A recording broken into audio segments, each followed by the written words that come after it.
Hello friends, आज का video सबसे इंपॉर्टेंट वीडियो होने वाला है क्योंकि आज के वीडियो में हम बात करने वाले हैं कि अगर आप सीनियर अकाउंटेंट अकाउंट्स मैनेजर की पोस्ट के लिए इंटरव्यू देने के लिए जा रहे हैं तो यह वीडियो आपके लिए सबसे इंपॉर्टेंट वीडियो है।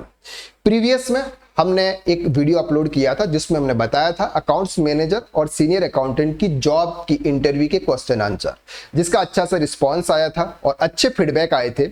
और एक फीडबैक तो सर ऐसा था और उन्होंने हमको बताया कि इंटरव्यू देने के जाने से पहले मैं आपका वीडियो देख के गई थी और इंटरव्यूअर ने वही क्वेश्चन पूछे जो आपने वीडियो में बताए थे और मेरा जॉब में सिलेक्शन हो गया और 50,000 रुपीज पर मंथ यानी कि 6 लाख पर एनएम के हिसाब से मेरा पैकेज हुआ।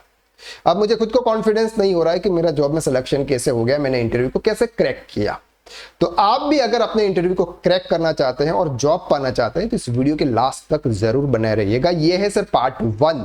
एक और वीडियो हम लेके आएंगे जिसको बोलते हैं पार्ट 2, क्योंकि अगर हम लंबा वीडियो हो जाता है तो जिसमें हर किसी को देखने में थोड़ा सा इश्यू आता है। चलिए वीडियो को शुरू करते हैं। वीडियो को शुरू करने से पहले अगर आपने हमारे इस चैनल को अभी तक सब्सक्राइब नहीं किया है तो जल्दी से जल्दी कर दीजिए। Number 1, tell me about yourself. सबसे पहले हमसे क्वेश्चन यही पूछा जाता है कि sir tell me about yourself. तो आपको सिंपल सा आंसर देना है जिसमें आपको कोई ब्रदर सिस्टर और ये सब कोई कहां से हो आपको सिंपल सा आपको बताना। Hello sir, thank you for this opportunity. My name is dash dash dash. मेरा नाम सर ये है और आई रिसेंटली कंप्लीटेड। आपका जो भी एजुकेशन होगा वो आपको बताना है, आपका एकेडमिक एजुकेशन होगा वो आपको बताना है कि आपने टैली का कोर्स किया, ये किया, वो किया, जो कुछ भी होगा आपका, और आपका जो भी एक्सपीरियंसेस है वो आपके उनके साथ में आपको शेयर करना है।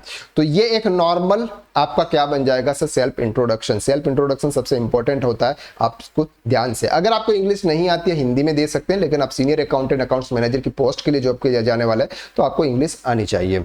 नंबर 2, पहले आप जॉब कहां करते थे तो आपको वहां बताना है जहां पर आप जॉब करते थे, उनकी डिटेल्स आपको दे देनी है कि मैं यहां पर ये काम करता था। वहां से जॉब क्यों छोड़ रहे हो, सबसे मेन क्वेश्चन आता है कि सर वहां से आप जॉब क्यों छोड़ रहे हो। तो वहां पर आपको एक पर्टिकुलर आंसर दे देना है कि सर कुछ भी रीजंस हो सकता है आपका वहां पर जॉब छोड़ने का, सैलरी इंक्रीज नहीं हो रही थी, बहुत लॉन्ग टाइम से आप वहां पर काम कर रहे थे, या फिर जो भी आपके रीजंस है वो आपको बता देना है। अब बात करते हैं sir what is your strength and weakness. हर किसी को स्ट्रेंथ और कोई वीकनेस होती है, तो पर्टिकुलर स्ट्रेंथ और वीकनेस आप चैट जीपीटी से पूछ लेना, वो आपको पर्टिकुलर आपकी स्ट्रेंथ और वीकनेस के किसका आंसर कैसे देना है वो आपको बता देगा। अब बात करते हैं सर अकाउंटिंग टैक्सेशन के क्वेश्चन जो आपसे एक इंटरव्यूअर आपसे एक्सपेक्ट करता है। सबसे पहला आता है सर अकाउंटिंग के पॉइंट ऑफ व्यू से बिजनेस कितने टाइप के होते हैं। तो अकाउंटिंग के पॉइंट ऑफ व्यू से बिजनेस 3 टाइप के होते हैं सर। एक होता है मैन्युफैक्चरिंग, दूसरा होता है ट्रेडिंग और तीसरा होता है सर्विस यानी कि प्रोफेशन का बिजनेस। नंबर 4, उनके फाइनेंशियल स्टेटमेंट कौन कौन से होते हैं। अगर सर मैन्युफैक्चरिंग और ट्रेडिंग बिजनेस है तो ट्रेडिंग पीएनएल और बैलेंस शीट्स बनेगी, और अगर सर्विस या प्रोफेशन का बिजनेस है तो वहां पर आपका पीएनएल और बैलेंस शीट्स बनेगी। ये उनके फाइनेंशियल स्टेटमेंट होते हैं। अगर कंपनी की बात करें तो वहां पर कैश फ्लो स्टेटमेंट और ऐड हो जाएगा। बैलेंस शीट फाइनलाइजेशन करते समय हमको क्या क्या ध्यान रखना होता है, क्या क्या करना होता है। तो सबसे पहले सर आपके ओपनिंग बैलेंस शीट को आपको मैच करना होता है। कोई प्रोविजंस प्रीवियस ईयर के हैं उसको आपको सेट ऑफ करना है। इस एंड ईयर आपको नए प्रोविजंस आपको क्रिएट करना है। लोन के इंटरेस्ट का एडजस्टमेंट आपको करना है। डेप्रिसिएशन आपको चार्ज करना है। सन्डी डेटर सन्डी क्रेडिटर्स को आपको मैच करना है। जीएसटी पोर्टल से आपके जीएसटी के डेटा को आपको मैच करना है। इनपुट टैक्स क्रेडिट आपने जो लिया है वो आपको मैच करना है। आउटपुट के सामने इनपुट को आपको सेट ऑफ करना है। ये सब आपको बैलेंस शीट फाइनलाइजेशन करते समय आपको करना होता है। नंबर 8, प्रोविजंस एंड रिजर्व में क्या डिफरेंस है। ये नॉर्मली पूछा जाता है कि सर प्रोविजंस जो होता है वो अगेंस्ट प्रॉफिट होता है, यानी कि जब भी हम प्रोविजंस की एंट्री पास करते हैं सर हमारा प्रॉफिट रिड्यूस होता है, क्योंकि प्रोविजंस हम एज ए एक्सपेंसेस के लिए क्रिएट करते हैं। और रिजर्व जो होता है वो this is the part of profit, ये हमारे प्रॉफिट का पार्ट होता है। हम सीधा अमाउंट कैपिटल अकाउंट में नहीं ट्रांसफर करते हुए कुछ अमाउंट हम रिजर्व में ट्रांसफर करते हैं, तो ये प्रॉफिट का एक पार्ट होता है। 9th, इंडिविजुअल पार्टनरशिप फॉर्म और कंपनी में क्या डिफरेंस है सर। ये से बात करते हैं कैपिटल से रिलेटेड, बाकी कोई डिफरेंस नॉर्मली होता नहीं है। अगर इंडिविजुअल्स की अगर हम बात कर रहे हैं तो सर वहां पर एक सिंगल पर्सन ओनर होता है, डिसीजन मेकर वो खुद होता है, जो भी प्रॉफिट आता है वो उसके खुद का हो जाता है, यानी कि 100% प्रॉफिट उसके कैपिटल अकाउंट में ट्रांसफर होता है। अगर हम पार्टनरशिप फर्म की बात करते हैं तो वहां पर 2 से 2 ज्यादा पार्टनर्स होते हैं। सभी पार्टनर्स पार्टनरशिप फर्म के अंदर जो प्रॉफिट होता है उसको पार्टनर प्रॉफिट शेयरिंग रेशियो के हिसाब से डिस्ट्रीब्यूट करते हैं। उनको सैलरी मिलती है, कैपिटल पर इंटरेस्ट मिलता है, या फिर अगर उन्होंने लोन लिया है तो लोन पे इंटरेस्ट मिलेगा, अगर लोन दिया है तो उसको इंटरेस्ट उनको मिलेगा XYZ। कंपनी के अंदर से शेयर होल्डर्स फंड होते हैं, वहां पर शेयर होल्डर कंपनी में इन्वेस्ट करते हैं और वहां पर कोई भी मालिक नहीं होता है, शेयर होल्डर ही उनके मालिक होते हैं। जो भी उनका प्रॉफिट आता है वो रिजर्व सरप्लस में ट्रांसफर किया जाता है। नंबर 10, पार्टनरशिप फर्म का टैक्स रेट क्या है सर? पार्टनरशिप फर्म अगर कोई है और अपना प्रॉफिट जो होता है उसका अपना रिटर्न फाइल कर रही है ITR 5, तो उसके लिए उसका जो टैक्स रेट है सर वो 30% के हिसाब से चार्ज किया जाता है, यानी कि पे करना होता है। Individual person tax rate on business income, अगर आपसे ये पूछा जाए कि सर कोई इंडिविजुअल पर्सन है, उनसे बिजनेस की इनकम हो रही है, उस पर उनको कितना टैक्स पे करना, क्या स्लेब रेट है, क्या स्लेब रेट के हिसाब से टैक्स पे करना है, तो यहाँ पर आपको बताना है कि सर ये आपको स्लेब रेट के हिसाब से आपको टैक्स पे करना है। Number 12, what is GST and type of GST? Sir GST क्या है? Sir goods and service tax है, जो गुड्स एंड सर्विस दोनों पर चार्ज किया जाता है। टाइप ऑफ GST में आपको 3 टाइप्स बताना है। नॉर्मली आपका IGST, CGST, SGST, और अगर आपका है तो UTGST, union territory goods and service tax. Number 13, how many types in dealer in GST? Dealer कितने टाइप्स के होते हैं? नॉर्मली 3 टाइप के, एक होता है अनरजिस्टर्ड डीलर, एक होता है रजिस्टर्ड डीलर, दूसरा होता है कंपोजिट डीलर, और एक होता है कैजुअल टैक्सेबल पर्सन, वो एक अलग सेपरेट पार्ट बन जाता है। Number 14, what is composition scheme? अब कंपोजिशन स्कीम क्या है? तो कंपोजिशन स्कीम से एक होती है, कोई भी पर्सन अगर इसको ऑप्ट करता है तो वो सामने वाले पर्सन से टैक्स चार्ज नहीं करता है, ITC नहीं लेता है, एक स्टेट से दूसरे स्टेट गुड्स के सप्लाई नहीं करता है, 1% के हिसाब से नॉर्मल अपना जो भी सेल्स होता है उस पर टैक्स पे कर देता है, और पेमेंट के लिए CMP 08 फॉर्म और उसके रिटर्न के लिए GSTR 4 फाइल करता है। नॉर्मली ये डिटेल्स आपको प्रोवाइड कर देनी है, उनको सबको बता देना है। GST रजिस्ट्रेशन के सर लिमिट क्या है? तो GST रजिस्ट्रेशन की लिमिट है, अगर आपका एनुअल एग्रीगेट टर्नओवर मैन्युफैक्चरिंग या ट्रेडिंग बिजनेस के अंदर है तो 40 लाख की लिमिट है, और अगर आपका सर्विस प्रोफेशन का बिजनेस है तो वहां पर 20 लाख रुपीस की लिमिट है। नेक्स्ट क्वेश्चन पूछा है सर व्हाट इज AATO, यानी कि एनुअल एग्रीगेट टर्नओवर क्या होता है? तो एनुअल एग्रीगेट टर्नओवर का सिंपल सा मतलब होता है कि सर एक पेन पर एक से ज्यादा अगर बिजनेसेस हैं, इन सभी बिजनेसेस के टर्नओवर को अगर हम ऐड करते हैं तो वहां पर आपका ये जो टोटल टर्नओवर होता है वो एनुअल एग्रीगेट टर्नओवर माना जाता है। और अगर एनुअल एग्रीगेट टर्नओवर 40 लाख से ज्यादा है गुड्स के केसेस में तो GST में रजिस्ट्रेशन करवाना, सर्विस के केसेस में 20 लाख है। What is distinct person in GST? Distinct person का मतलब होता है कि एक पेन पर एक से ज्यादा रजिस्ट्रेशन नंबर है, ये रजिस्ट्रेशन जो होते हैं, ये बिजनेसेस जो होते हैं, ये आपस में डिस्टिंक्ट पर्सन माने जाते हैं। Number 18, state wise registration require और नॉट? क्या आपको स्टेट वाइज रजिस्ट्रेशन लेना होता है? अगर आपके एक स्टेट में बिजनेस है, एक आपका एक MP में है, दूसरा आपका UP में है, क्या आपको UP में दूसरा GST नंबर लेना होगा? Answer is yes, state wise registration number हमको लेने होते हैं। 19, what is intra state and inter state? Intra state का मतलब होता है कि सर अगर हम विद इन स्टेट अगर गुड्स की सप्लाई कर रहे हैं, चाहे हम परचेज कर रहे हैं चाहे हम सेल्स करते हैं, उसको इंट्रा स्टेट बोलते हैं, और अगर हम एक स्टेट से दूसरे स्टेट या एक कंट्री हमारे इंडिया से अगर हम एक्सपोर्ट करते हैं वो आपके इंटर स्टेट में आता है। What is FCM and RCM in GST? FCM होता है सर फॉरवर्ड चार्जेस मैकेनिज्म, जो सप्लायर गुड्स की सप्लाई करता है वो सामने वाले पर्सन से टैक्स कलेक्ट करता है, और ITC इनपुट टैक्स क्रेडिट को एडजस्टमेंट करने के बाद में गवर्नमेंट को टैक्स पे करता है। RCM का मतलब होता है sir reverse charge mechanism, reverse charge mechanism में जो गुड्स परचेज करता है, जो सर्विस परचेज करता है, वो गवर्नमेंट को GST पे करता है।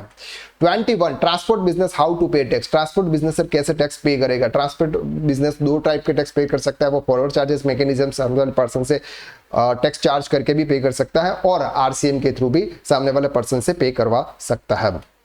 नंबर 2, ई-वे बिल और लिमिट क्या है सर? ई-वे बिल एक इलेक्ट्रॉनिक वे बिल्स होता है जिसकी लिमिट है, अगर आपका इनवॉइस वैल्यू 50,000 रुपीज से ज्यादा है तो आपको ई-वे बिल बनाना होगा।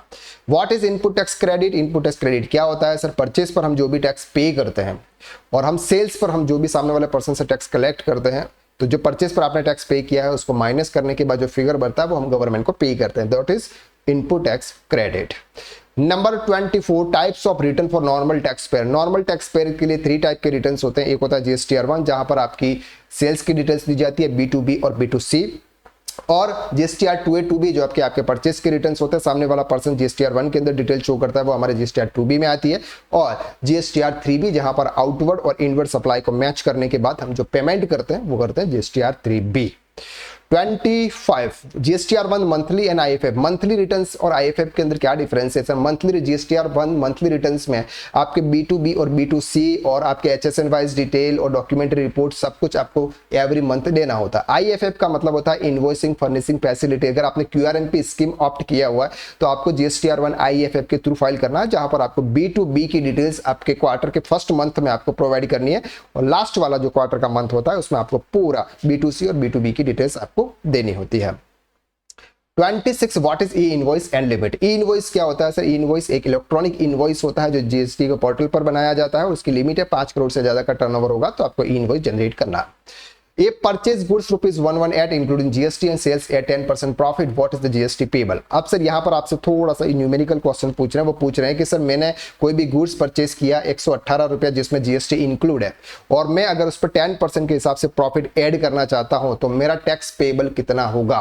तो यहाँ पर आपका सर 1118 है, इसमें GST इंक्लूड है तो उसकी जो बेस वैल्यू है वो आपको कैलकुलेट करनी है। बेस वैल्यू कैसे कैलकुलेट करेंगे सर? इसमें 118 इंटू 100 डिवाइडेड बाय 118। 118 जो है ये इंक्लूडिंग जीएसटी है, 100% आपका गुड्स है, 18% आपका जीएसटी है, इसलिए 118। अगर आप ये वैल्यू कुछ और भी होती तो भी यहाँ पर 118 ही आता।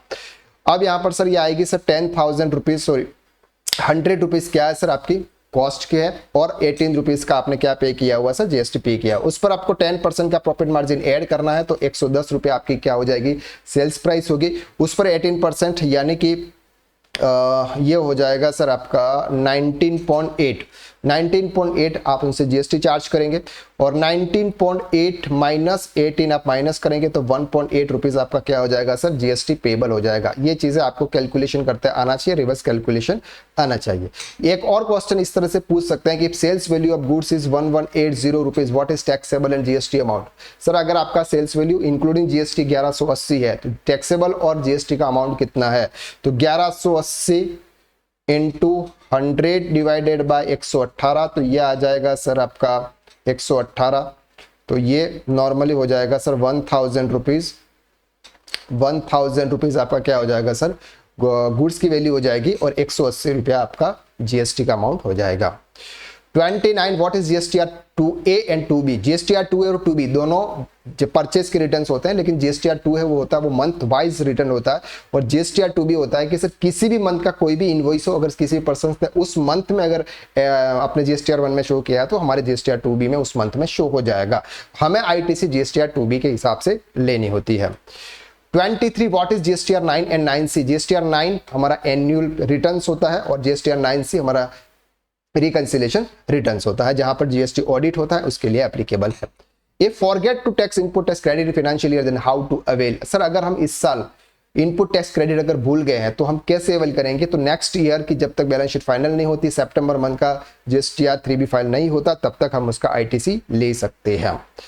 32 what is import and export in GST? Import and import का मतलब होता है कि अगर हम अलग कंट्री से एक दूसरी कंट्री से अगर इंडिया के अंदर गुड्स ला रहे हैं उसको इंपोर्ट बोलेंगे और अपनी कंट्री से किसी दूसरी कंट्री में गुड्स सप्लाई कर रहे हैं तो हम इसको एक्सपोर्ट बोलेंगे। Tax payable without consideration? Sir अगर आपका कोई विदाउट कंसिडरेशन नहीं होता है फिर भी अगर आपको टैक्स पे करना होता है, ऐसी कौन सी सिचुएशन है? तो यहां पर आपको दो सिचुएशन बतानी है। एक बतानी है कि अगर हमने कोई फिक्स एसेट परचेज की थी जिस पर हमने आईटीसी ले रखा है और वो गुड्स अगर हम विदाउट कंसिडरेशन अगर किसी भी पर्सन को सेल्स करेंगे तो भी हमको गवर्नमेंट को जीएसटी पे करना है। और दूसरा, अगर हम कोई भी गुड सप्लाई डिस्टिंक्ट पर्संस को कर रहे हैं विदाउट कंसिडरेशन, हमारे ही दूसरे जीएसटीआर नंबर पर अगर हम सप्लाई कर रहे हैं तब भी आपको जीएसटी चार्ज करना है। तो ये दो केसेस आपको ध्यान रखना है। 34 है गुड्स परचेज किया, गुड्स रिसीव हो गया बट सर्विस सप्लायर ने जीएसटीआर में शो नहीं किया, क्या हमें इनपुट टैक्स क्रेडिट मिलेगा? Answer is no. जब तक सामने वाला पर्सन उसके जीएसटीआर 1 में शो नहीं करता, हमारे जीएसटीआर 2B में शो नहीं होता, तब तक हम उसका आईटीसी नहीं ले सकते, चाहे उसका इनवॉइस हमारे पास में आ जाता है, चाहे हमने उनको पेमेंट कर दिया, चाहे हमारे गुड्स हमारे पास में आ जाता है। Next what is income tax? Income tax होता है सर आपकी जो भी इनकम होती है, इनकम पर आपको गवर्नमेंट को टैक्स पे करना होता है जिसको हम बोलते हैं direct tax. 38 how many types of head? Sir income tax के अंदर कितने टाइप्स के हेड होते हैं? तो आपको बताना है सर 5 हेड्स है, salary, house property, PGBP, capital gain और other sources. 39 old tax regime new tax regime में क्या डिफरेंस है? ऑल टैक्स रिजाइन में सभी डिडक्शंस मिलते हैं, सभी एग्जाम्पशन मिलते हैं और न्यू टैक्स रिजाइन में कुछ एग्जाम्पशन डिडक्शंस मिलते हैं जिनका स्लैब रेट दोनों के बीच में डिफरेंट है। 40 what is different in deduction and exemption? Deductions जो एग्जाम्पशन जो होता है वो हेड वाइज होता है, आपको हेड वाइज एग्जाम्पशन जो भी आपकी इनकम होती है उसमें से कुछ एग्जाम्पशन मिलता है, और डिडक्शंस होता है जो भी आपकी एक टोटल ग्रॉस इनकम आ जाती है उसमें से कुछ जो भी आपने इन्वेस्ट किया होता है वो आप गवर्नमेंट बोलती है कितना आप माइनस कर सकते हो, वो होता है सर आपका deduction. What is gross total income and net total income? Gross total income किसको बोलते हैं सर? सभी हेड्स की नेट टोटल इनकम को ऐड करते हैं तो ग्रॉस टोटल इनकम बनती है, और ग्रॉस टोटल इनकम में से हम जनरल डिडक्शंस माइनस करते हैं तो हमारी नेट टोटल इनकम बनती है, और हमें जो टैक्स पे करना होता है वो नेट टोटल इनकम पर पे करना होता है। Next sir, how many types of return for individual? Individual के लिए इनकम टैक्स के कौन कौन से रिटर्न्स हैं? तो यहां पर आपको बताने हैं सर 4 टाइप्स के रिटर्न्स होते हैं, ITR 1, ITR 2, ITR 3 और ITR 4। Revise and belated income tax return क्या होता है? रिवाइज का मतलब सर सिंपल होता है कि मैंने ऑलरेडी उस फाइनेंशियल ईयर, उस असेसमेंट ईयर का मैंने इनकम टैक्स रिटर्न फाइल किया है, लेकिन मुझे कुछ इसमें सुधारना है तो मैं इसको 31 दिसंबर से पहले अनलिमिटेड टाइम तक उसको रिवाइज कर सकता हूं। बिलेटेड इनकम टैक्स रिटर्न का मतलब होता है कि सर मेरी 31 जुलाई की लास्ट डेट थी इनकम टैक्स रिटर्न फाइलिंग की, मैंने वहां तक फाइल नहीं किया तो मैं 31 दिसंबर तक इस रिटर्न को फाइल कर सकता हूं। उसको बोलते हैं बिलेटेड इनकम टैक्स रिटर्न, जहां पर आपको पेनल्टी पे करनी पड़ती है। 42 what is TDS and where do you show TDS on balance sheet? TDS होता है tax deducted at source, tax deducted at source, sources पर आपको टैक्स डिडक्ट करना होता है। अगर आप ट्रेडिंग का बिजनेस करते हैं, यानी कि मैन्युफैक्चरिंग या ट्रेडर्स हैं, गुड सप्लाई करते हैं, अगर आपका टर्नओवर 1 करोड़ से अबोव है तो आप पर TDS डिडक्ट करने की लाइबिलिटी आती है। सामने वाला पर्सन अगर किसी सेक्शन में फॉल करता है तो हमें सामने वाले पर्सन का TDS डिडक्ट करना है। हम जिस भी पर्सन का TDS डिडक्ट करते हैं तो वो हम लाइबिलिटीज में शो करते हैं। अगर किसी पर्सन ने हमारा TDS डिडक्ट किया हुआ इनकम पर तो उसको हम करंट एसेट में शो करते हैं। 43 what is the difference between account payable and account receivable? Accounts payable का मतलब होता है सन्डी क्रेडिटर जिसको हमें पेमेंट करना होता है, अकाउंट रिसीवेबल का मतलब होता है सन्डी डेटर जिनसे उनको पेमेंट रिसीव करना होता है। What is difference between trial balance and balance sheet? Trial balance ledger के क्लोजिंग बैलेंस से हम ट्रायल बैलेंस बनाते हैं, ट्रायल बैलेंस से हम ट्रेडिंग P&L और बैलेंस शीट्स बनाते हैं।